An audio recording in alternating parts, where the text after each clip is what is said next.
Hello and welcome to the in-depth series section of Drishti IAS. I am Aisha Singh, and in today's episode we will be discussing about the Baiga tribal group which will be getting the habitat rights in the state of Chhattisgarh. So there is a tribal group named as Baiga, and there's a good news for them that they will now be getting the habitat right for themselves, and this tribal groups majorly resides in the state of Chhattisgarh. So about the timeline, first we'll be looking at the news, then Baiga community habitat rights, what are they, then under what law habitat rights are granted, this is an important topic, how government fix habitat, what are the PVTGs, and in the end prelims MCQ. Topic is of relevance from general studies paper 2, that is government policies and interventions. From exam perspective, from prelims, who are Baiga community, about the PVTGs. From mains perspective, under what law habitat rights are granted and how government fix habitat. So the news talks about Baiga tribal groups gets habitat rights in Chhattisgarh, what this means and its significance.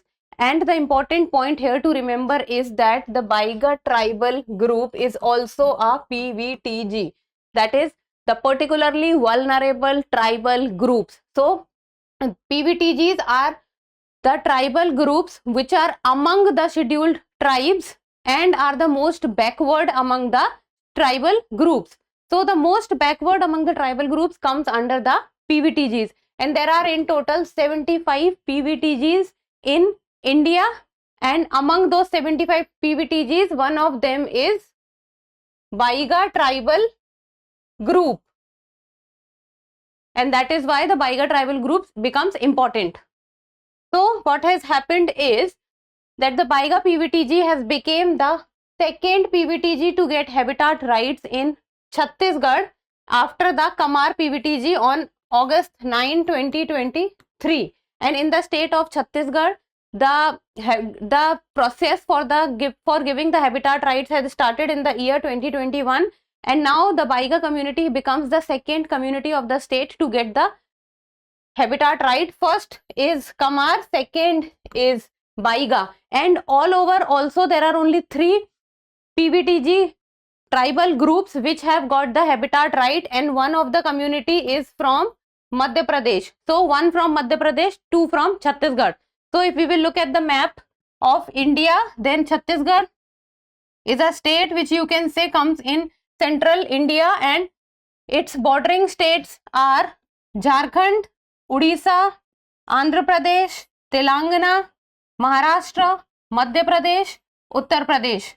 So Bihar does not touch Chhattisgarh. Chhattisgarh borders Jharkhand first, Odisha second, Andhra Pradesh third, Telangana fourth, 5th Maharashtra, 6th Madhya Pradesh, and 7th Uttar Pradesh. So this was about the geography. Now this is the block wise map or the district wise map of Chhattisgarh, and the Baiga community is spread in many places, like in the southern Chhattisgarh also and in the central Chhattisgarh also. So about Baiga community, first of all let us know about the community who has got the habitat rights. So they are PVTG, as I've already told you, they are the particularly vulnerable tribal groups. It means that among the tribal groups they are the most backward and are the most vulnerable and marginalized group. So there are total of 19 Baiga villages with a population of 6,483. It means the population of Baiga community or the tribe is around 6.5k, that is 6,500 people.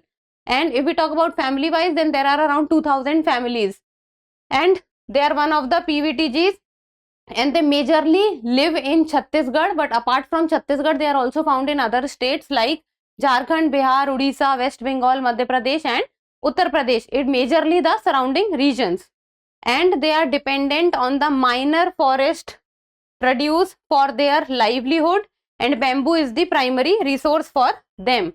And now there is a good news for them that they will be getting the habitat rights. Now what are habitat rights? Now this becomes important for you to know. See what happens, we should be knowing that the people who live within the forest. The people who have been living from generations to generations within the forest, the communities which were living within the forest were majorly eligible for getting the habitat rights. But there are many conditions also. Not everyone can get the habitat rights. So within the PVTGs, because they are the isolated people, they are the introvert people, they do not interact much with the outside world, and they are the people who have been living in the forest since generations to generations. So it was thought that within PVTGs, giving the habitat rights becomes important, because that place can be said that it was their birthplace. So they need to have certain rights on that place. So the Baiga community is also given the habitat right. Habitat means the place at which the person is residing. So what happens under the habitat right is that when a community gets the title of habitat rights, what becomes is that it provides the community concerned rights over there. So these communities will be provided with certain rights, and these rights can be customary territory of habitation. It means the territory in which they were residing. Even though it is not very easy to be getting the habitat rights, many terms and conditions followed, and many paperwork also needs to be done. So if habitat right is given to any community, any tribal community, then customary territory of habitation, it means the territory in which the community or the tribal community was residing will be given to them. Then socio-cultural practices. So the community will be able to perform their socio-cultural activities inside the habitat which will be given to them under the habitat rights. For example, if they want to, if they follow the slash and burn process, then they can do that, and many other processes also. Then economic and livelihood means also they will be allowed to do, like for example grazing of animals they will be allowed to do, then cutting of trees for their own resources generation and for their own livelihood, whatever would be beneficial for them they will be able to do, but not on mass. Like for example, if something becomes important and the community goes on, like for example cutting the trees, that won't be allowed also. So it means whatever would be beneficial and is sustainable for their livelihood will be allowed to do. Then intellectual knowledge of biodiversity and ecology. So whatever products, like for example, can be generated there, like medicinal purposes and knowledge purposes, so these communities will be included under it. Then traditional knowledge of use of natural resources will also be given to them. Protection and conservation of natural and cultural heritage. So these are few of the rights that the tribal community will get. Like now the Baiga community will get when the habitat right tag is given to a tribal community. And the habitat right also safeguard and promote traditional livelihood and ecological knowledge passed down through generations. So because these people are residing in that forest area from generation to generation, so they acquire or they gain certain knowledge, and that traditional knowledge also sometimes becomes very important, and it leads to some of the good inventions also. So passing on the traditional livelihood and promoting the traditional livelihood will also be allowed. Then under what law habitat rights are granted? So habitat rights comes under which law? So which is that law which makes it legal and gives backing to the habitat rights? So section 3 clause 1 subclause E of the Scheduled Tribes and Other Traditional Forest Dwellers Act 2006, also known as the Forest Rights Act of 2006. So the Forest Rights Act gives legal backing to the habitat rights, and according to section 2H of Forest Rights Act, habitat includes the area comprising the customary habitat and such other habitats in reserved forest and protected forest of primitive tribal groups and pre-agricultural communities and other forest dwelling scheduled tribes. So what this act says, like for example, imagine this is a forest and this is the area in which the PVTG, which is getting the habitat right, stays. But this region in which they stay, their habitation, this region is included inside, like for example, the reserved forest and also the protected forest. You can say the protected forest or the reserved forest. I'm just giving you an example. So usually people are not allowed to enter inside the reserved forest or the buffer zone of the forest and perform certain activities. But under the habitat right, if any tribal community is getting the habitat right or any PVTG is getting the habitat right, then that community or that tribal group will be allowed to perform their activities inside the reserved forest or the protected forest. So the reserved forest or the protected forest, the PVTGs or the tribal groups under the habitat rights, they can also perform their activities there. And the backing has been given through the Forest Rights Act. Then what can be done with habitat rights? So what can be done with habitat rights? It means that what are the powers that habitat rights give to a tribal group.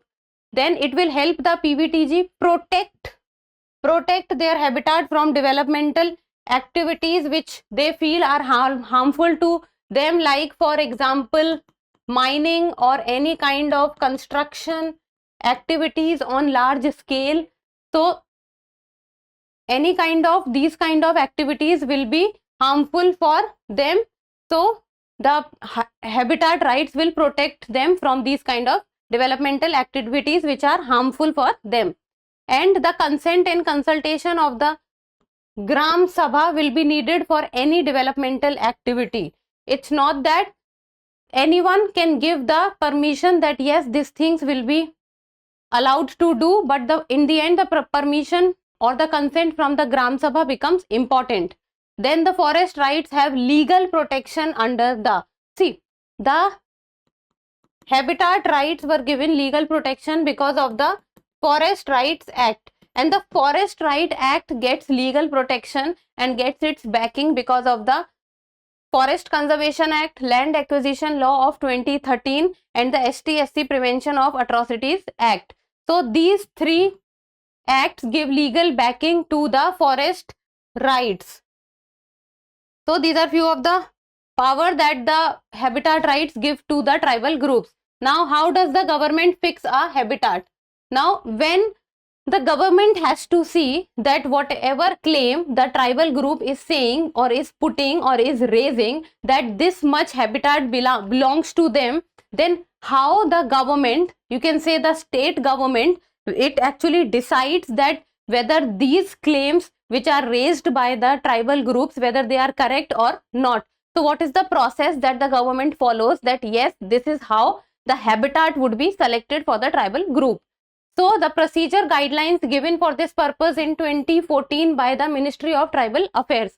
So in 2014, the Ministry of Tribal Affairs has given certain guidelines, and in those guidelines, 4 state level departments was said that they will be involved in deciding the habitat. And these 4 state level departments are Forest, Revenue, Tribal and Panchayati Raj. So these are the 4 departments which will be involved in deciding the habitat. So the Ministry of Tribal Affairs will be coordinating with these 4 departments and will be coordinating with the United Nations Development Program team to ascertain what can be termed as the habitat, and then that can go to the government to decide whether the legal status should be given to that habitat or not. So this is how the habitat would be selected. Then now knowing about the particularly vulnerable tribal groups, popularly known as the PVTGs. So they are the tribal communities who are technologically very backward, stagnant or declining population growth. It means they are not very large in population, then extremely low level of literacy. The reason being that they are very isolated from the mainland or the main state, and they are very introverted and they do not socialize or they do not like to interact with outside world much. Then subsistence level of economy, the resources are not very much for them for their sustenance. Then low health indices and reside in isolated, remote and difficult areas. So in easy language you can say that the particularly vulnerable tribal groups are the groups which are among the tribal groups. These groups are the most backward, are the most marginalized groups. Now, if we talk about the total tribal population in India, then out of 100%, the tribal population constitutes around 8.6%. And if we talk about PVTG, then India has 75 PVTGs, and these 75 PVTGs are in 18 states plus 1 union territory. And the highest number of PVTGs are in the state of Odisha. And PVTGs were identified from the year 1975. And if we talk about the background or the history of PVTG, then they started to be identified from the year 1975, and in the year 1973 there was a commission called Debar Commission, DHEBAR. The name was Debar Commission, and Debar Commission created the PTG, and PTG stands for Primitive Tribal Groups. So PTG was a separate category. So since starting it was not PVTGs. When it came for the very first time in the year 1973 through the Debar Commission, it was only called PTG, that is Primitive Tribal Groups. And in the year 2006, the government of India changed the name from PTG to PVTG. So the word vulnerable was inserted. PTG became PVTG, because these were the tribal groups which were the most vulnerable among the tribal groups. Now PVTG with habitat rights, then in total there are 75 PVTG, but out of these 75 PVTG, only 3 PVTGs have till now got the habitat rights, and out of these 3, 2 are in the state of Chhattisgarh while 1 is in the state of Madhya Pradesh. So the Madhya Pradesh tribe which has got the habitat right is named Bharia, while in Chhattisgarh the 2 communities which have got the habitat rights are Kamar tribe and the Baiga tribe. Then this was about the habitat rights, how Baiga community is getting the habitat rights, about the PVTGs. So read about PVTGs. PVTGs becomes an important question, as a question has also been asked about the PVTG in UPSC PYQ. So the prelims MCQ, and you people need to give me the answer in the comment section. Consider the following statements. First, in 2006, Government of India renamed the PTG as PVTGs. Second, out of 75 PVTGs in India, only 3 have habitat rights. Third, Chhattisgarh has highest number of PVTGs in India. You have to talk about the correct statements. Only one statement, only 2, all 3, or none of the above. We have discussed all 3 statements, so you should be able to answer this one correctly. So try to give me the answer in the comment section, and that's all for today. Thank you so much for watching. Till we meet next time, keep reading and keep writing.